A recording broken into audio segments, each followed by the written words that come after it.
믿기지 않는 속도로 불과 9년 만에 세계 4위 6위라니 삼성과 SK 기술을 다 가져가서 한국 반도체 이대로 괜찮은가? 충격적인 중국의 역습 지금부터 파헤쳐봅니다. 안녕하세요, 하드쇼트입니다. 오늘은 대한민국 경제의 심장이자 자존심인 반도체 산업에 드리워진 거대한 그림자에 대해 이야기해볼까 합니다. 한국 반도체 기업들의 초비상 선언, 대체 무슨 일이 벌어지고 있는 걸까요? 최근 반도체 시장 조사 업체 트렌드포스의 발표가 한국 반도체 업계를 발칵 뒤집어 놓았습니다. 바로 중국의 양쯔 메모리 테크놀로지, 줄여서 YMTC와 창신 메모리 테크놀로지, 줄여서 CXMT의 약진 때문인데요. 이 기업들의 시장 점유율이 최초로 공개된 것 자체가 충격입니다. 우선 저장장치에 주로 쓰이는 낸드 플래시 시장에서 YMTC가 무려 8.1%의 점유율을 차지했습니다. 삼성전자, SK하이닉스, 마이크론, 키역시아, 샌디스크에 이어 당당히 6위에 이름을 올린 거예요.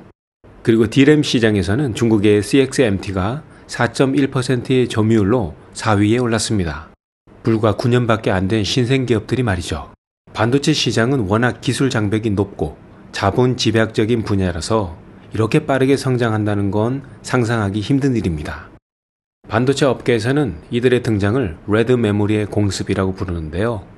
여기서 레드는 중국을 상징하죠. 단순히 물량 공세가 아니라 기술력까지 글로벌 톱티어 수준으로 올라오고 있다는 점에서 상황이 심각합니다. 먼저 중국의 YMTC를 볼까요? YMTC는 삼성전자와 비슷한 수준인 300단 안팎의 낸드 제품을 개발했습니다. 여기서 단이라는 건 아파트 층수처럼 메모리 셀을 얼마나 높이 쌓아 올렸냐를 의미하는데요. 더 높이 쌓을수록 더 많은 정보를 저장할 수 있습니다. 그런데 더 놀라운 사실은 YMTC가 차세대 낸드 기술인 하이브리드 본딩 낸드 분야에서 삼성전자나 SK하이닉스보다 앞서 있다는 평가를 받는다는 점입니다. 여기서 말하는 하이브리드 본딩 낸드란 기존 낸드 공정 방식과는 차원이 다른 기술인데요. 보통은 메모리 셀, 즉 정보 저장 공간을 쌓은 다음 그 밑에 페리라는 제어 부품을 붙이는데, 하이브리드 본딩은 셀과 페리를 각각 다른 웨이퍼에서 만든 다음 서로를 직접 연결하는 방식입니다. 이렇게 하면 안전성과 성능이 훨씬 좋아지죠. 심지어 YMTC가 이 분야 특허를 많이 가지고 있어서 나중에는 한국 기업들이 이 특허를 사서 써야 할지도 모른다는 이야기가 나올 정도입니다. 상상만 해도 끔찍하죠? 다음으로 중국의 또 다른 반도체 업체 CXMT입니다. CXMT는 최신 규격 범용 D램인 DDR5 16GB 제품을 10나노미터 3세대 기술로 양산하고 있어요. DDR5는 인공지능 스마트폰, 고성능 PC, 서버, 그리고 최신 IT 기기에 필수적으로 들어가는 D램으로 삼성전자와 SK하이닉스가 2021년 말에 이 제품을 양산했는데, 중국의 CXMT가 거의 3년 만에 이 기술을 따라잡았다는 건 정말 충격적인 속도입니다. 여기에 그치지 않고 중국의 CXMT는 AI 서버용 메모리인 HBM 시장까지 겨냥하고 있다고 합니다.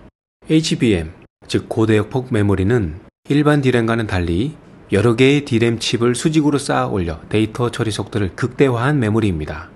엄청난 양의 데이터를 빠르게 처리해야 하는 AI 연산에 필수적이라 AI 시대의 쌀로 불립니다. 그런데 CXMT는 이미 3세대 HBM인 HBM2E 양산에 성공해서 화웨이의 AI 가속기용으로 공급한 것으로 알려졌고, 연말까지 4세대 HBM인 HBM3를 양산한다는 목표를 가지고 있습니다. 이들의 목표가 달성된다면 한국과의 기술 격차는 2~3년으로 또 한 번 좁혀지는 겁니다. 그러면 중국 기업들이 이렇게 무섭게 성장할 수 있었던 비결, 과연 무엇일까요? 바로 돈입니다. 특히 최첨단 반도체 장비 확보에 혈안이 되어 있습니다. 요즘 한국 반도체 장비 업계는 중국 기업들의 긴급 콜로 정신이 없을 정도라고 하네요. 장비를 빨리 확보하기 위해 정가보다 1.7배에서 2배 가까이 웃돈을 얹어주는 것은 기본이라고 해요. 중국은 왜 이렇게 무리하면서까지 한국 장비를 사들이려 할까요? 미국이 지난해 12월 식각, 증착, 노광, 계측, 세정 등 24개 반도체 장비의 중국 수출을 강력히 규제하면서 한국을 규제를 준수해야 하는 국가에 포함시켰습니다. 쉽게 말해 한국 기업들도 미국과 똑같이 중국의 특정 반도체 장비를 팔지 못하게 된 거죠. 하지만 중국 기업들은 교묘하게 이 규제를 우회하고 있습니다. 국내에서 직접 사들기보다는 대만이나 홍콩 같은 제3국 유통시장을 거쳐 우회적으로 매입하는 방식을 쓰고 있어요. 왜냐하면 세계 반도체 장비 시장의 90%는 미국과 일본 기업들이 장악하고 있는데 이들에 비해 상대적으로 미국의 감시가 덜한 한국산 장비를 노리는 겁니다. 물론 한국 업체들은 원자층 증착이나 D램 패키징 같은 특화 공정용 장비 분야에서 세계적인 기술력을 보유하고 있다는 점도 중국이 한국 장비를 탐내는 이유입니다. 이처럼 중국은 돈과 우회로를 통해 미국의 강력한 제재를 뚫고 있는 셈이죠. 하지만 중국 반도체 산업의 초고속 성장을 가능하게 한 가장 핵심적이고도 뼈아픈 배경은 바로 기술 유출과 인력 빼가기입니다. 중국 기업이 삼성전자와 SK하이닉스 등 한국 기업의 인력은 물론 HBM 같은 첨단 메모리 기술을 탈취하려다가 국가정보원에 적발된 사례는 일일이 다 꼽을 수 없을 정도예요. 이는 단발적인 사건이 아니라 한국 반도체 기술을 빼가기 위한 중국의 집요하고 광범위한 시도가 계속되어 왔음을 보여주는 대목입니다. 실제로 과거에도 이런 사례들이 끊이지 않았는데요.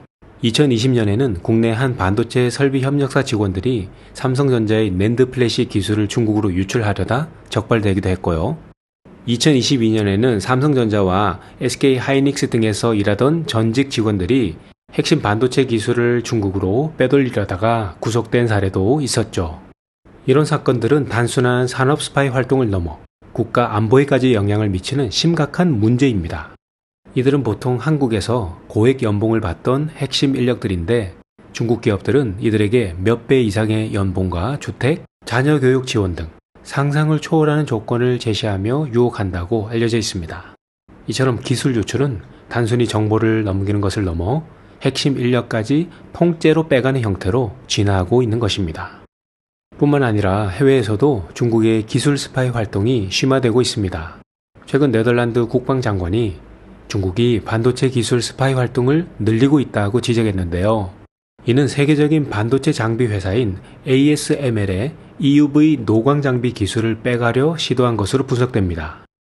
EUV 노광 장비는 파운드리, 즉 반도체 위탁 생산뿐만 아니라 10나노미터 이하의 최첨단 D램 생산에도 필수적인 장비로 사실상 ASML이 독점하고 있는 꿈의 장비라고 불립니다.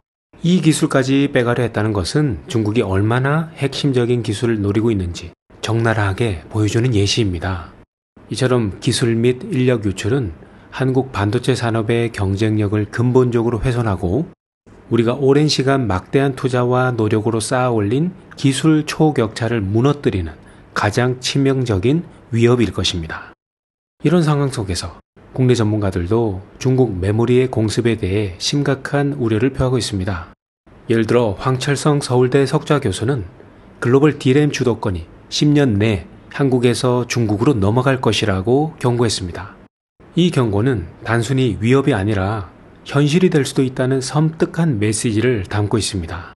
시장에서는 중국 YMTC의 점유율이 올 하반기에는 글로벌 3위권으로 올라서고 역시 중국 CXMT는 삼성전자, SK하이닉스, 마이크론과 함께 4강 멤버가 될 것으로 전망하고 있습니다. 불과 몇 년 전만 해도 상상하기 힘들었던 시나리오가 현실이 되어가고 있네요.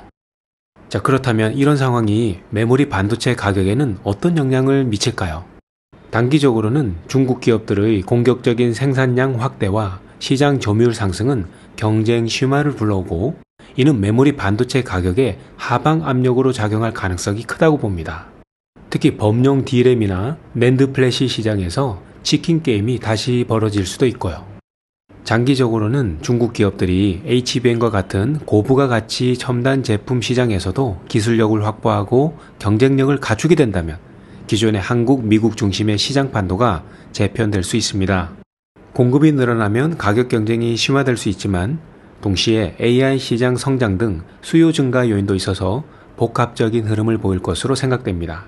하지만 가장 중요한 것은 미국 등 주요국의 대중국 반도체 규제 정책의 변화와 한국 기업들의 끊임없는 기술 초격차 유지 노력, 그리고 기술 유출 방지를 위한 강력한 대응이 이 시장의 미래를 결정할 것이라는 점입니다. 이건 단순히 참고용 전망이니 투자하실 분들은 항상 신중하게 결정하시기 바랍니다. 오늘 우리는 중국 반도체의 무서운 성장과 그 이면에 숨겨진 기술 유출의 심각성에 대해 함께 알아봤습니다. 한국 반도체 산업이 직면한 도전은 과거 그 어느 때보다 거대하고 복합적입니다. 과연 우리는 이 위기를 어떻게 극복하고 대한민국의 핵심 산업을 지켜나갈 수 있을까요? 여러분의 의견 있으시면 댓글로 남겨주세요. 여러분의 성공 투자를 응원합니다. 구독과 좋아요도 부탁드려요. 그럼 다음 영상에서 또 만나요.